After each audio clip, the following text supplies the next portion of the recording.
नमस्कार दोस्तों, ढोल में पोल चैनल में आप सब मित्रों का हार्दिक स्वागत करता हूं। दोस्तों, हम बचपन से छात्र जीवन में और फिर आगे भी कंपटीशन जीवन में दीपावली के ऊपर खूब लेख लिखते आए हैं दोस्तों, निबंध लिखते आए हैं। और हमें यही जानकारी रही है कि इस दिन जो है रामचंद्र जी लंका को छोड़कर और रावण को मारकर सीता को लेकर वानरों सहित अयोध्या को लौटे थे। इसी क्या नाम है, ये कार्तिक मास की आज अमावस्या है। इसी दिन ऐसा सुना था, हमने कहीं पढ़ा नहीं था। सुनने के आधार पर ही हम लोग निबंधों में यही लिखते आए, यही पढ़ते आए और यही हमारे संज्ञान में है। और इसी ज्ञान के कारण जो है आज दिवाली का उत्सव मनाया जाता है। कहते हैं कि रामचंद्र जी आए थे, इस खुशी में जो है घर घर में दीपक जलाए जाते हैं। दोस्तों, हमने इसकी जांच पड़ताल की कि आखिर ये कहाँ लिखा हुआ है कि रामचंद्र जी जो है इस दिन जो है रावण को मार के अयोध्या लंका से आज के दिन अयोध्या आए थे। तो दोस्तों, हमने बहुत छानबीन की तो हमको ऐसा कुछ नहीं मिला कहीं भी, किसी भी ग्रंथ में। देखिए, रामचरितमानस है, वाल्मीकि रामायण है, यही मुख्य रामायण है। इनमें कहीं ऐसा कोई प्रसंग नहीं आया है कि रामचंद्र जी जो है इस कार्तिक मास की अमावस्या को अयोध्या लौटे थे। दोस्तों, मैंने जो है कई ग्रंथों को देखा और आनंद रामायण में मुझे एक विचित्र जानकारी मिली। और आनंद रामायण भी वाल्मीकि रामायण की समान है, वाल्मीकि की लिखी हुई बताते हैं, संस्कृत में लिखी हुई है। उसका मेरे पास हिंदी अनुवाद है दोस्तों। तो आज हम देखते हैं दोस्तों, ये विभिन्न जानकारी के अनुसार अलबरूनी क्या लिखता है और हिंदू धर्म पुस्तक में सुरेंद्र शर्मा अज्ञात जी क्या लिखते हैं। दोस्तों, बड़ी अच्छी जानकारी है, ये शोधपरक जानकारी है। और आपसे अनुरोध करता हूं कि इस वीडियो को पूरा देखें ताकि आपकी समझ में आ जाए कि आखिर इस दीप जलाने के पीछे, दीपावली पर्व को मनाने के पीछे आखिर असली वजह क्या है। तो दोस्तों, आइए बगैर किसी विलंब के देखते हैं। पहले देखते हैं रामचरितमानस, जो कि तुलसीदास जी ने लिखी बताई जाती है। तो देखिए, यहाँ जो है वापस हो आए हैं, अवधपुरी में आ गए हैं। तो मैं जो है ज़्यादा नहीं करूँगा, खास आपको जिससे नॉलेज हो जाए। इसमें जो है राज्याभिषेक है, उसका भी मुहूर्त निकलवाया बताते हैं, लेकिन उसमें दिन महीना और ये कोई शुभ मुहूर्त का नहीं लिखा है। सीधा जो है मुहूर्त निकाल करके उन्होंने लिखा नहीं है और राज्याभिषेक कर दिया है। तो दोस्तों, ना जब आए हैं, जब कोई दिवाली नहीं मनाई गई है और ऐसा लगता है ना कहीं दीप जलाए गए हैं, ऐसा लगता है कि दिन में आए थे। तो ऐसा कुछ नहीं है कि दीपक जलाए गए और दीपावली मनाई गई। दोस्तों, देखते हैं। ये है रामचरितमानस में, उत्तराखंड में है कि हर्षित गुरु परिजन अनुज भूसुर भृंद समेत चले भरत मन प्रेम अति सम्मुख कृपा निकेत। यानी हनुमान ने जाकर के रामचंद्र जी को बताया कि भरत को बताया कि रामचंद्र जी लौट आए हैं 14 साल बाद। और ये जानकारी सुन कर के भरत जी को बड़ी प्रसन्नता होती है और वो अपनी श्री राम जी के सामने और उनकी अगवानी के लिए चल देते हैं और चले हैं। सब जो है देख रहे हैं, यहाँ के निवासी मुझे बहुत ही प्रिय हैं। रामचंद्र जी कहते हैं, यह पूरी सुख की राशि मेरे परम धाम को देने वाली है। प्रभु की वाणी सुनकर बानर हर्षित हुए कहने लगे कि जिस अवध की स्वयं राम ने बढ़ाई की वो अवश्य ही धन्य है। विमान से उतरकर प्रभु ने पुष्पक विमान से उतर गए, बानरों सहित, सीता सहित, लक्ष्मण सहित। तो विमान से उतर गए वो प्रभु पुष्पक कहें, तुम कुबेर पहें जाओ, प्रेरित राम चले सो हरस बिरहो अतिलाय। यानी विमान से उतरकर प्रभु ने पुष्पक विमान से कहा कि तुम अब कुबेर के पास जाओ। देखिए, कितना आज्ञाकारी था पुष्पक विमान और कितना बड़ा रहा होगा कि उसमें सारे वानर की सेना आ गई, जो बचे खुचे वानर थे, हनुमान, सुग्रीव आदि, और जो है उनकी सेना, और लक्ष्मण, राम, सीता, और फिर उनकी स्त्रियां भी आई हैं सुग्रीव आदि की। तो बहुत बड़ा रहा होगा। अब पुष्पक विमान था और वो जो है कहने से ही चल देता था, यानी रिमोट सिस्टम था उसमें। तो विमान से उतर गए तो प्रभु ने कहा कि भाई ऐसा है, आप जाइए, जो अपना स्वामी है आपका कुबेर, अब उसी के पास जाओ। बताते हैं कि ये जो है भारत में नहीं था, ये लंका के राजा उस समय कुबेर थे और कुबेर के पास था, और उससे फिर रावण ने छुड़ा लिया था ये ज़बरदस्ती। रावण जब राजा बना हथिया लिया उसने, कुबेर भाई थे रावण के। तो श्री राम जी की प्रेरणा से वह चला, जैसे ही कह दिया वापस गया, और उसे अपने स्वामी के पास जाने का बड़ा हर्ष हुआ पुष्पक विमान को, और प्रभु श्री रामचंद्र से अलग होने का अत्यंत दुख भी हुआ। भरत जी के साथ सब लोग आए। श्री रघुवर जी के वियोग से सब शरीर दुबले हो रहे हैं। प्रभु ने वामदेव वशिष्ठ आदि मुनिश्रेष्ठों को देखा तो उन्होंने धनुष बाण पृथ्वी पर रख कर छोटे भाई लक्ष्मण जी सहित दौड़कर गुरु जी के चरण कमल पकड़ लिए। अब गुरु जी पता नहीं 14 साल से कहाँ थे ये सब, यहाँ पर अयोध्या में रहते रहते सब सूख गए उनकी याद में, वहाँ एक भी नहीं पहुँचा।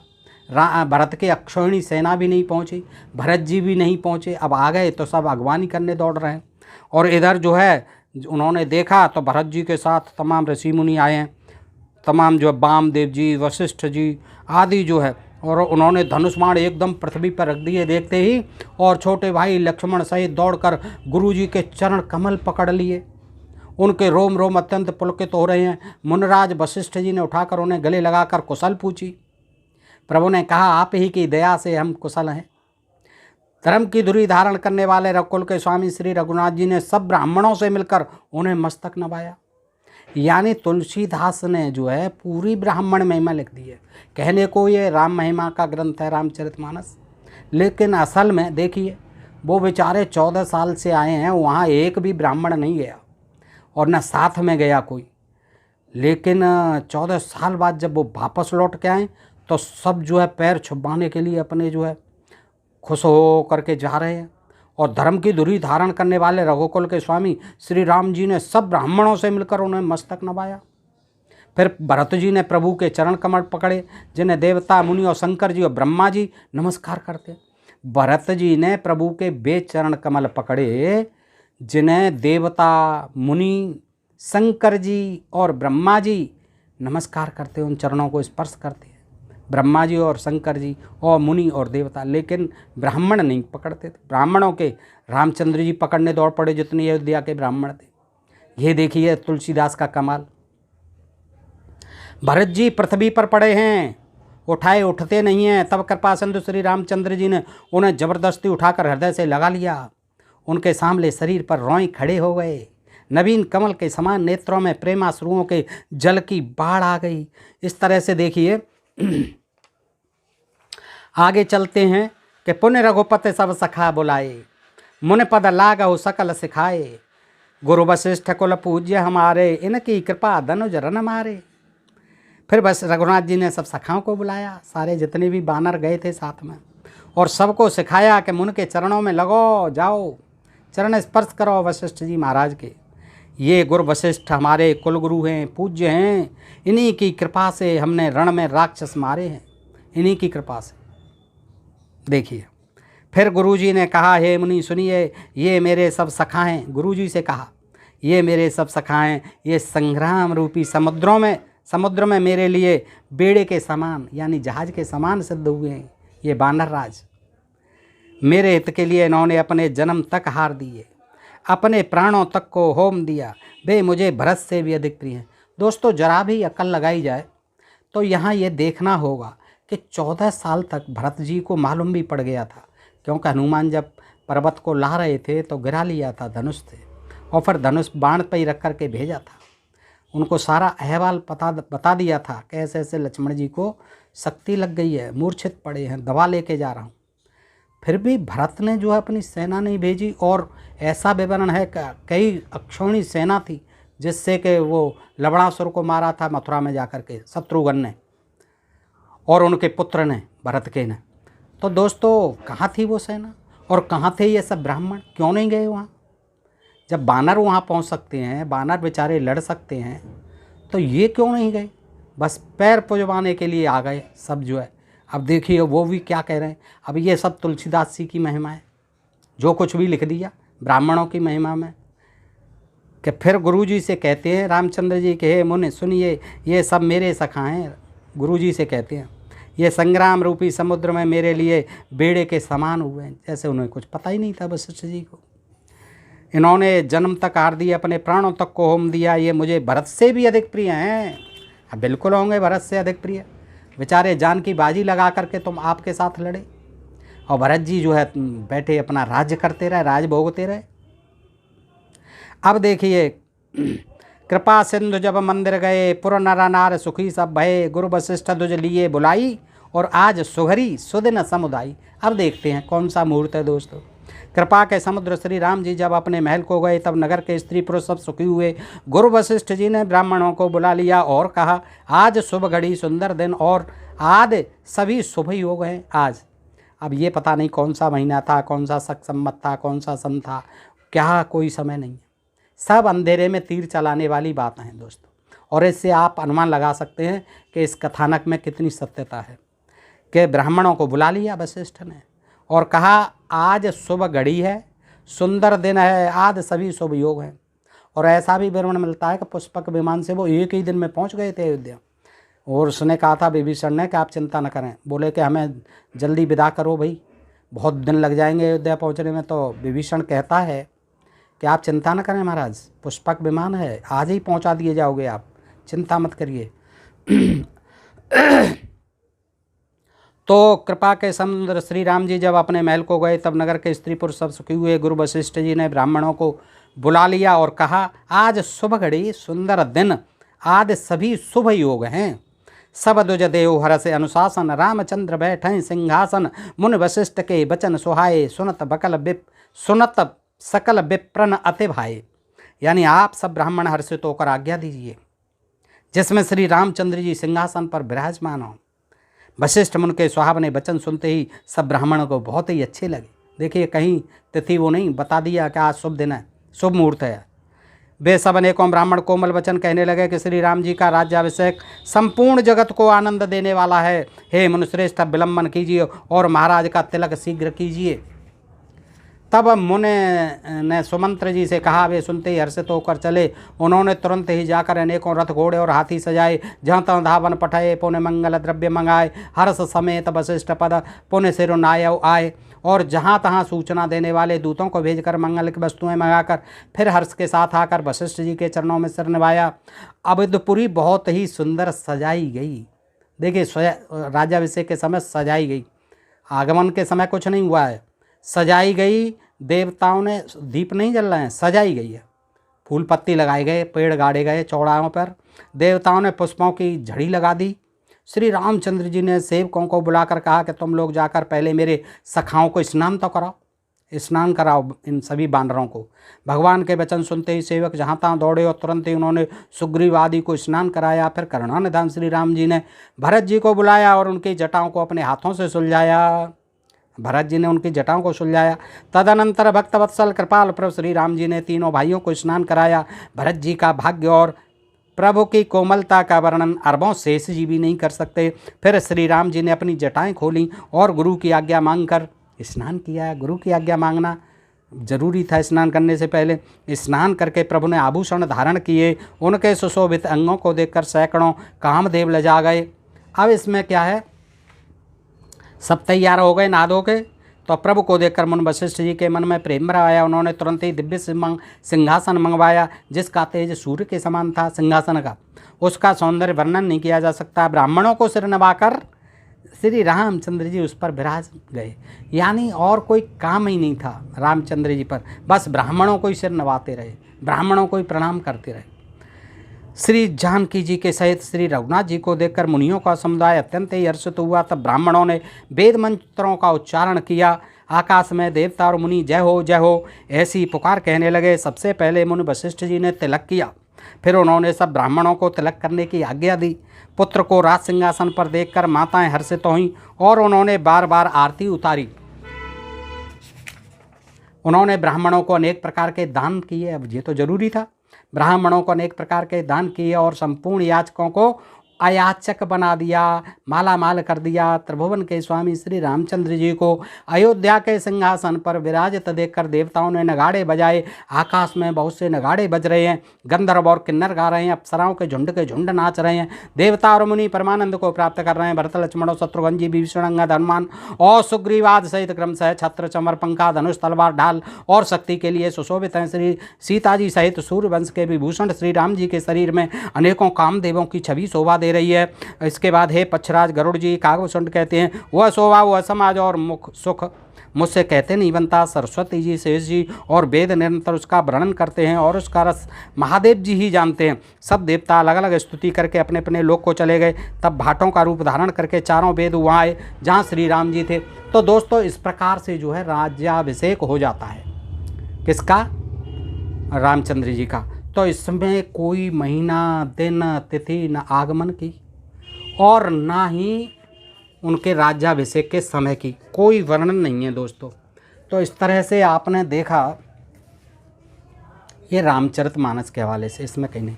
अब देखो दोस्तों, जो वाल्मीकि रामायण है इसमें बताते हैं कि चैत वैशाख के महीने में किन्हीं संस्करण में होगा, लेकिन जो मेरे पास संस्करण है उसमें क्या दिया हुआ है संक्षेप में ही सुनना। ज़्यादा नहीं कुछ दिया है, मैंने सारा टटोला हुआ है, देखा हुआ है। इसमें एक श्लोक आता है, युद्ध कांड है 593 पृष्ठ पर, वाल्मीकि रामायण है ये, तुलसीदास जी उसकी, ये गीता प्रेस गोरखपुर की है, द्वितीय भाग। लंका कांड है, इसमें है भूमि सत्यवती च फलवंतश्च पादपः गंधवती च पुष्पाणी बुभुवु राघवोत्सवे। यानी श्री रघुनाथ जी के राज्याभिषेकोत्सव के समय, जब राज्याभिषेक हो रहा था उस समय पृथ्वी खेती से हरी भरी हो गई, लहला रही थी फसलें, हरी भरी हो गई थी खेती जो है, और वृक्षों में फल आ गए थे। और ऐसा दोस्तों चैत वैशाख के महीने में होता है, जब गेहूं की फसल लहराती है, चारों तरफ जो है बौर आता है, वृक्ष जो है फलते फूलते हैं, तमाम वृक्षों पर फूल आ जाते हैं, फल आ जाते हैं। तो ये जो है चैत वैशाख के महीने में, और कहीं कहीं रामायणों में दिया भी है। इस वाल्मीकि रामायण में ही बताते हैं कि किसी संस्करण में दिया भी है, लेकिन इसमें नहीं है। वृक्षों में फल आ गए और फूलों में सुगंध छा गई। और महाराज श्री राम ने उस समय पहले ब्राह्मणों को 1 लाख घोड़े, उतनी ही दूध देने वाली गऊएँ तथा 100 सांड दान किए। वही नहीं, श्री राम जी ने 30 करोड़ असरफियाँ तथा नाना प्रकार के बहुमूल्य आभूषण और वस्त्र भी ब्राह्मणों को बांटे। और तत्पश्चात श्री राम ने अपने मित्र सुग्रीव को सोने की एक दिव्यमाला भेंट की, जो सूर्य की किरणों के समान प्रकाशित हो रही थी। उसमें बहुत सी मणियों का संयोग था। ये वाल्मीकि रामायण में भी कोई समय नहीं है, केवल इससे यही संकेत मिलता है कि उस समय राज्याभिषेक के समय फसलें लहरा रही थीं और जो है फल आ रहे थे, फूल आ रहे थे। और दोस्तों ये आप कल्पना कर सकते हैं, ये बसंत ऋतु में ही होता है। और जब हमारे चैत वैशाख के महीने में फसलें पकती हैं, तब ये जो है रामचंद्र जी का राज्याभिषेक हुआ था। इससे ये सिद्ध होता है, और उसी समय वो आए थे। कार्तिक के महीने से कोई संबंध नहीं है। अब देखिए, चलते हैं दोस्तों, आनंद रामायण है। आनंद रामायण है, ये भी वाल्मीकि रामायण के समान है दोस्तों, वाल्मीकि लिखी हुई है। तो दोस्तों इसमें मैंने देखा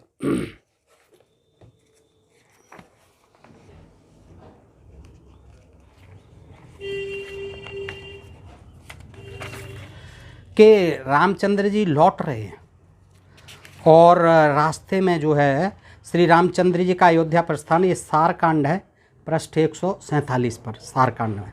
तो इसमें जो है हेडिंग है कि श्री रामचंद्र जी का अयोध्या प्रस्थान तथा मार्ग में सीता को अनेक दृश्य दिखलाना।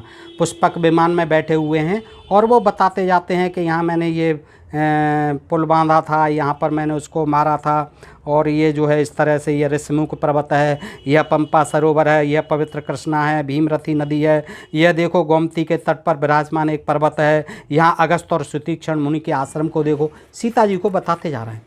अंत में वो क्या करते हैं कि सीता से यह सब कहकर राम विमान से नीचे उतरे, भरद्वाज मुनि से प्रार्थित उनके आश्रम में सुख शांति से ठहर गए। भरद्वाज मुनि ने ये आग्रह किया था कि आप एक रात जो है मेरे यहाँ ठहरें। तो ऐसा बताया जाता है कि वो आश्रम में ठहरे हैं, भरद्वाज मुनि के में शांति से ठहरे हैं। और वह 14वें वर्ष का, देखिए इसमें दिया हुआ है आनंद रामायण में, वह 14वें वर्ष का अंतिम माघ शुक्ल चतुर्दशी का दिन था। इसमें जो है माघ का महीना, जो कार्तिक, अगहन, पूष और माघ, कई महीनों के बाद आता है माघ, शुक्ल चतुर्दशी का, शुक्ल पक्ष था, अंधेरा पाक नहीं था, चतुर्दशी का दिन था। तो इसका मतलब इसके 1-2 दिन बाद ही पहुँचे होंगे, तो ये माघ शुक्ल के ही उसमें पहुँचे, या फिर चतुर्दशी हो गई तो पूर्णमासी को नहीं पहुँचे होंगे, तो फिर माघ के बाद फाल्गुन लग जाता है, तो इसमें जो है फाल्गुन महीने में पहुँचे होंगे और वो अंधेरे पाक में पहुँचे होंगे, पड़वा को, दौज को, तीज को, चौथ को, ये जो है। वैसे जो है उसके अनुसार तो वो उसी दिन पहुँच गए थे, पुष्पक विमान से क्या देर लगती है, तो वो अगले दिन पहुँच गए होंगे, पूर्णमासी का दिन भी हो सकता है। तो ये जो है यानी वहाँ जो ठहरे हैं एक रात, ये माघ शुक्ल चतुर्दशी का दिन बतलाया गया इसमें। तो भरद्वाज ने अपने तपोबल से ही पृथ्वी पर स्वर्गीय रचना कर दी, समस्त स्वर्गीय पदार्थों से सीता तथा वानरों सहित श्री राम की भली भांति पूजा सत्कार किया भरद्वाज ने। तदनंतर राम ने मन में विचार कर मारुति से कहा, तुम शीघ्र ही अयोध्या जाकर भरत तथा श्रृंगबेरपुर जाकर मेरे प्रिय मित्र गोहराज को मेरा सब समाचार सुनाओ। तब बहुत अच्छा कहकर हनुमान ने गोहराज के पास जाकर सब वृतांत कहा। गोह प्रसन्न हो राम के पास गया, गोह को बताई है, फिर जाकर के भरत को सूचना दी है। तो दोस्तों इस तरह से आपने देखा कि ये माघ का महीना था और शुक्ल पक्ष था और 14 का दिन था भरद्वाज के आश्रम में, और उससे 1 या 2 दिन बाद फिर पहुंच गए होंगे। तो दोस्तों इस तरह से ये माघ महीने का वर्णन मिलता है। अब जो है हम देखते हैं, ये हिंदू धर्म एक पुस्तक है, बहुत अच्छी पुस्तक है, हिंदू धर्म के बारे में बहुत अच्छी जानकारी डॉक्टर सुरेंद्र कुमार शर्मा अज्ञा जी ने दी है। इसमें वो लिखते हैं दोस्तों, कुछ जानकारी इसमें बड़ी महत्वपूर्ण देते हैं विभिन्न ग्रंथों के हवाले से।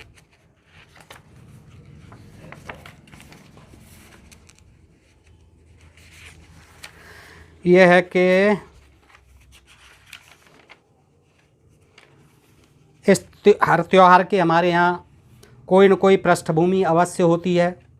भारत में बहुत से त्यौहार मनाए जाते हैं, उनमें से किसी का भी अतीत इतना तमसाच्छन्न यानी तमस्साच्छन्न नहीं होगा, अंधेरे से भरा नहीं होगा जितना दिवाली का है। यह है दीपक तले अंधेरा, यानी इसके बारे में किसी को स्पष्ट पता ही नहीं है, और इसीलिए ये जैसे कहते हैं ना दीपक तले अंधेरा, दीपक तो जलाए जा रहे हैं लेकिन इसकी वास्तविकता क्या है किसी को पता नहीं है। दीपक तले अंधेरा लोकोक्ति की सत्यता का प्रमाण। दीपावली का त्यौहार अंग्रेजी महीने के हिसाब से किसी वर्ष अक्टूबर में और किसी वर्ष नवंबर में पड़ता है, लेकिन हिंदू गणना के अनुसार यह कार्तिक मास की अमावस्या को मनाया जाता है। अब देखिए भारतीय गणना के अनुसार रावण वध फागुन या बैसाख में हुआ था, उल्लेख है, और रामायण में दिया हुआ है। भारतीय गणना के अनुसार रावण वध फाल्गुन या बैसाख में हुआ था, किसी संस्करण में दिया होगा वाल्मीकि रामायण में। वाल्मीकि रामायण, अग्निवेश रामायण और पद्म पुराण के पाताल खंड के अनुसार पंडित हरिमंगल मिश्र एमए ने अपनी कृत प्राचीन भारत में परिशिष्ट में रावण वध की तिथि बैसाख कृष्णा चतुर्दशी निश्चित की है।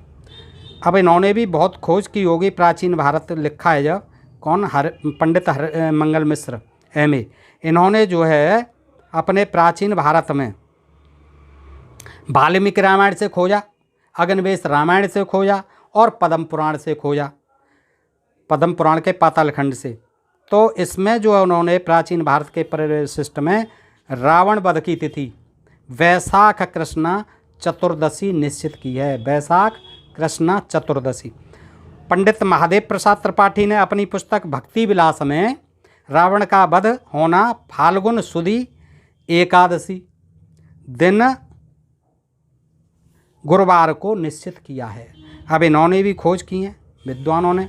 भक्ति विलास लिखा है पंडित महादेव प्रसाद त्रिपाठी जी ने, और भक्ति विलास में रावण का वध होना कब बताया है, फाल्गुन सुदी, फागुन के महीने में एकादशी में, उजाले पक्ष में, दिन शुक्रवार को निश्चित किया है। इसी तरह पंडित हरिशंकर दीक्षित ने त्योहार पद्धति, इन्होंने त्योहार पद्धति नामक पुस्तक लिखी, किसने, पंडित हरिशंकर दीक्षित जी ने। इस पुस्तक में लिखते हैं कि वाल्मीकि रामायण में चैत्र कृष्ण अमावस्या को रावण वध का होना कहा गया है। अब इन्होंने किसी और संस्करण को देखा होगा, तो तमाम अलग अलग संस्करणों में अलग अलग बातें लिख दी हैं। तो उन्होंने जो है खोज की कि वाल्मीकि रामायण में चैत्र का महीना, अब चैत्र और वैशाख का महीना ही प्रमुख रूप से आता है जब फसल लहराती हैं, और ये जो है उससे भी स्पष्ट होता है वाल्मीकि रामायण से, मैंने अभी आपको बताया। तो चैत्र कृष्ण अमावस्या को रावण वध का होना कहा गया है। ऐसे में कार्तिक के महीने में राम के अयोध्या पहुंचने की बात सरासर गलत है। अतः दिवाली के साथ राम कथा को नत्थी करना कालक्रम की बहुत बड़ी भूल है। दिवाली का रामायण के कथानक से दूर का भी कोई संबंध नहीं है। दीपावली वाले दिन पहले क्या करते थे कि इतने लाइट तो होती नहीं थी, बिजली होती नहीं थी, कोई सुरक्षा नहीं होती थी, और अन्न जो है, फसलें जो है बड़ी महत्वपूर्ण होती थी दोस्तों। चैत वैशाख जेठ के महीने में फिर फसल आती थी, कट करके अनाज आता था नया, खुशियाँ मनाते थे किसान लोग। उसके समय में जो है महंगाई का क्या नाम है, इतना गेहूँ पैदा नहीं होता था क्योंकि वर्षा के ऊपर खेती निर्भर करती थी। बिजली तो थी नहीं आजकल की तरह के, ट्यूबवेल लग गए, समरसेबल लग गई। तो आजकल उस समय क्या करते थे लोग, अपने टूटे फूटे घर होते थे, जैसे कच्चे पक्के मकान होते थे, झोंपड़ियाँ होती थी, उनमें स्टोर करके रखते थे साल भर के लिए। तो उनको बड़ी चिंता रहती थी। अब कार्तिक के महीने में भयंकर अंधेरा होता है, तो ऐसा माना जाता था कि कोई भी महीना हो, अंधेरे में जो है वो दिया जला के रखते थे तो जगमगाते थे। सारे किसानों की जो है रात रात भर दिए जलते थे। ऐसा भी मिलता है ग्रंथों में कि दिवाली वाले दिन सभी सचेत व सतर्क रहा करते थे, क्योंकि प्रत्येक के घर में धन के कारण चोरी की आशंका रहती थी। वातावरण में एक रहस्यमयता सी रहती थी, रात भी घुप अंधेरी होती थी। ऐसे में भारत के इतिहास के अंधेरे युग में मध्यकाल में अंधी विद्या यानी काला इल्म की तूती बोलने लगी। लाल बुजुर्गों ने दीपावली के अंधेरे के में अतिशयोक्तपूर्ण महात्म बता दिए। दीपावली के अंधेरे में इसे ग्रहण वाले दिन के समान सख्त दिन बताया गया। मंत्र शास्त्र में मंत्रों को इस रात को, दिवाली की रात को, एक खास संस्था तक जप कर उन्हें सिद्ध करने के जगह जगह उल्लेख मिलते हैं। तांत्रिकों में दिवाली का बहुत महत्व रहा है।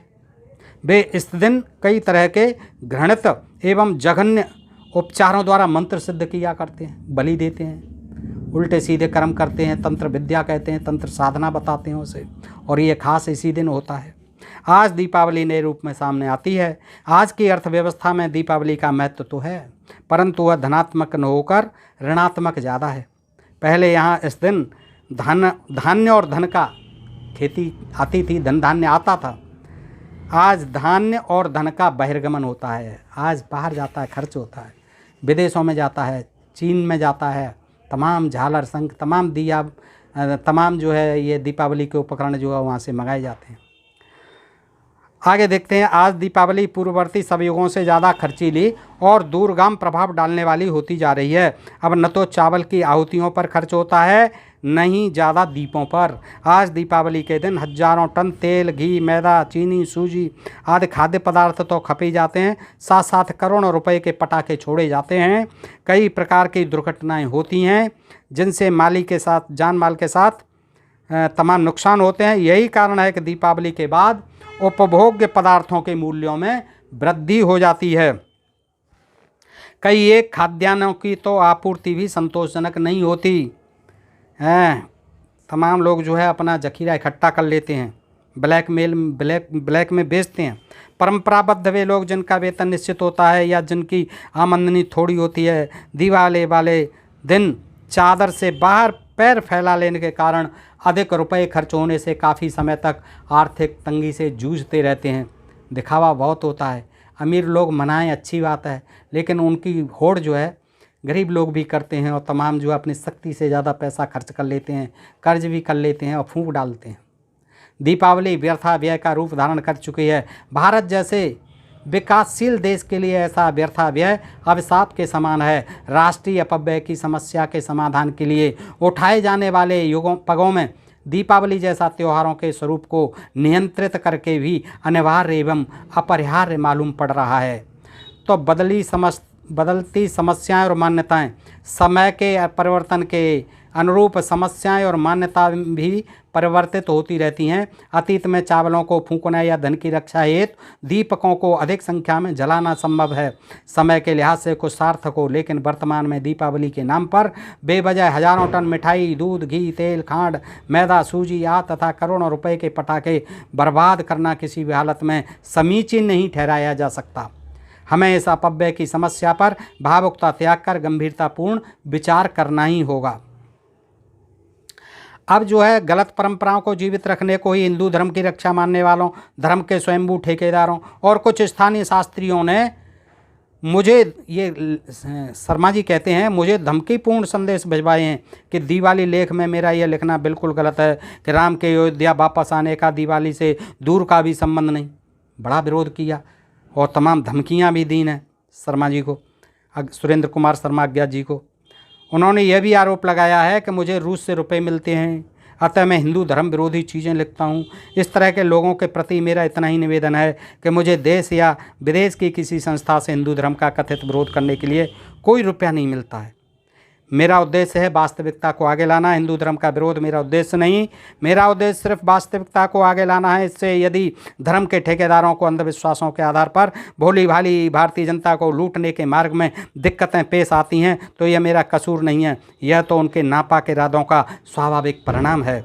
दिवाली का राम के अयोध्या वापस आने के साथ दूर का भी संबंध न होने की बात लिखने के पीछे भी मेरा उद्देश्य वाल्मीकि रामायण के यथार्थ स्वरूप को प्रकट करना ही रहा है।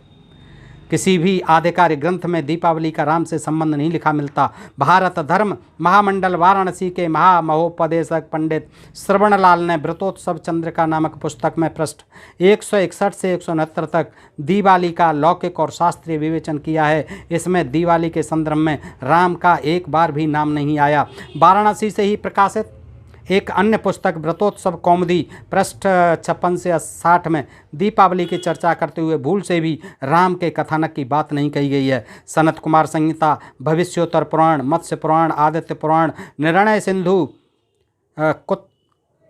कुत्य रत्नावली, बहे पुराण, कालदर्श, ब्रह्म पुराण, वीर मित्रोदय आदि मध्ययुगीन ग्रंथों में जहाँ कहीं दिवाली या दीपावली की चर्चा है वहाँ लक्ष्मी पूजन करने को ही कहा गया है। वहाँ राम के अयोध्या वापस आने की घटना की छाया तक नहीं मिलती। ऐसे में यह स्वीकारना कि राम कथा का दिवाली से कोई संबंध नहीं बिल्कुल यथार्थ बात है।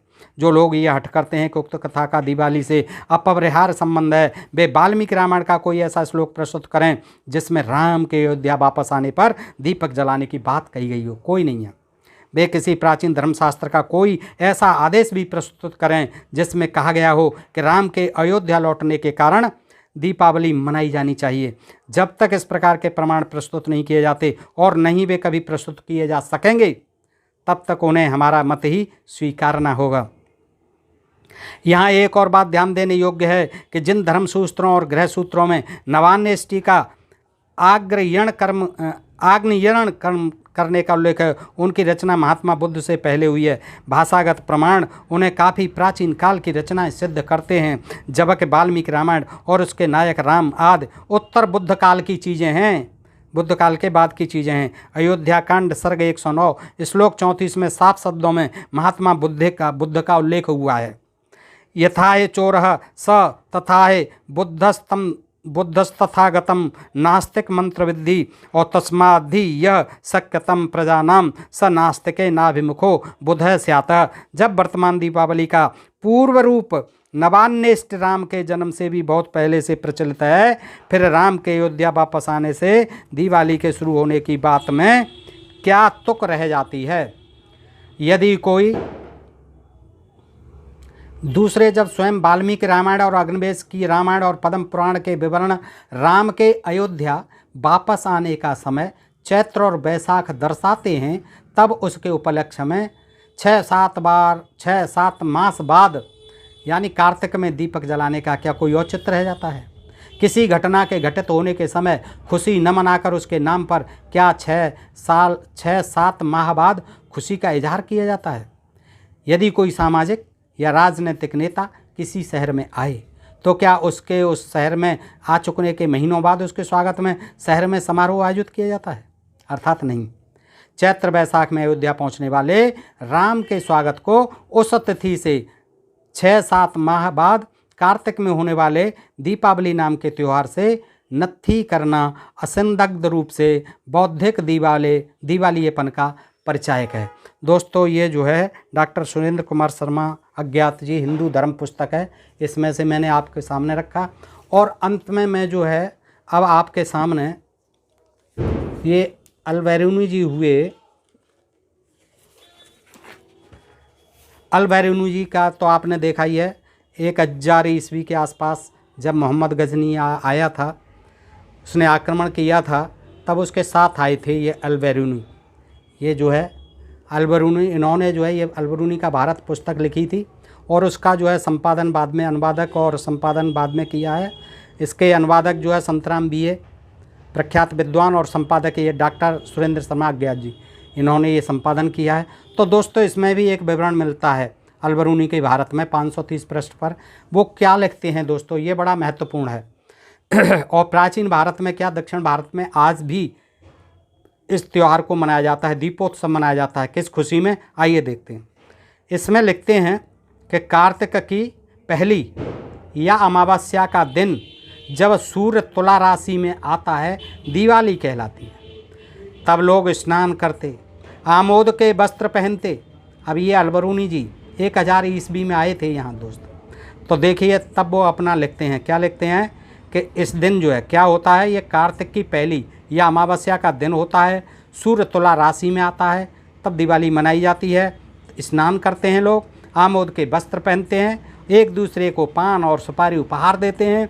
वे सवार होकर दान देने के लिए मंदिरों को जाते हैं और दोपहर तक एक दूसरे के साथ हर्ष से दिवाली मनाते हैं। रात को वे प्रत्येक स्थान में बहुत बड़ी संख्या में दीपक जलाते हैं, जिससे वायु पूर्ण रूप से निर्मल हो जाती है।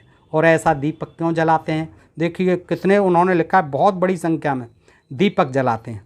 और रामायणों में कहीं दीपक जलाने की बात नहीं आई है। इस पर्व का कारण यह है कि वासुदेव की स्त्री, यानी वासुदेव कहते थे विष्णु को, विष्णु की स्त्री लक्ष्मी विरोचन के पुत्र बलि को, जो 7वें पाताल में बंदी बना लिया था, उसको, राजा था बलि जो है, यहाँ का अनार्य राजा था, असुर राजा था और बहुत ही बलवान था, सारे देवताओं को हरा दिया था, इंद्र आदि को भगा दिया था।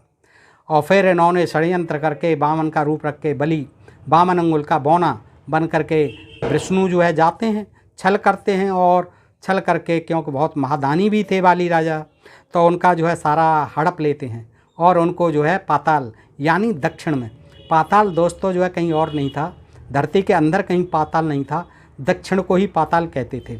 और जितने भी यहाँ से भगाए गए उत्तर भारत से आ रहे हैं, वो हमारे ये मूल निवासी आदिवासी द्रविड़ आदि लोग, और द्रविड़ ही थे ये, रावण वगैरह जितने भी राक्षस कहलाते हैं, ये सब द्रविड़ थे और दक्षिण के रहने वाले थे। तो वहाँ जो है वो चले गए थे, सब चले जाते थे, यहाँ से भगा दिए जाते थे। तो वाली को भी भगा दिया था राजपाट सब छुड़ा करके।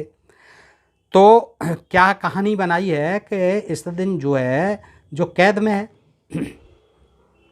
और उसकी लक्ष्मी जी रखवाली करती हैं, कहीं पाताल में कैद है बलि, तो क्या नाम है, उसको जो है 1 दिन के लिए छुट्टी मिलती है। इसी को कार्तिक मास की अमावस्या को पृथ्वी पर 1 दिन आते हैं वाली महाराज त्यौहार मनाने के लिए, बलि महाराज विरोचन के पुत्र।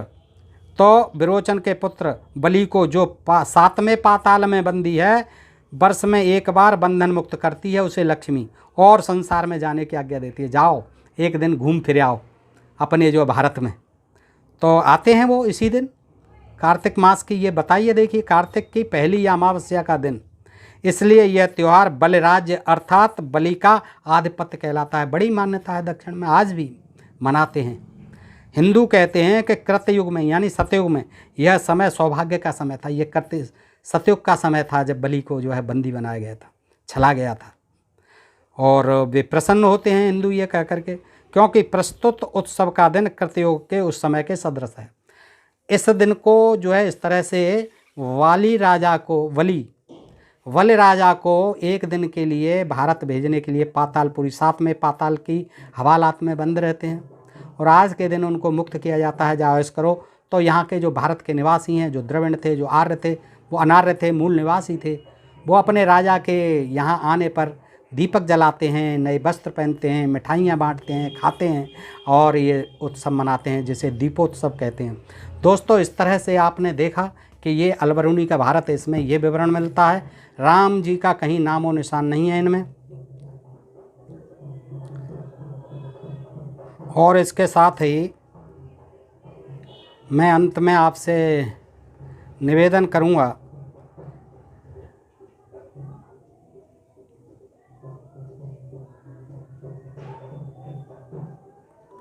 कि नेट से जो है मैंने कुछ देखा था, उसमें जो है भगवान बुद्ध को जब गया में पीपल वृक्ष के बट वृक्ष के नीचे जहाँ भी ज्ञान मिला था, तो फिर उनको खबर हुई इनके पिताजी को, तो पिताजी ने जो है बुलाया इनको कपिलवस्तु, और कपिलवस्तु आते हैं इसी दिन।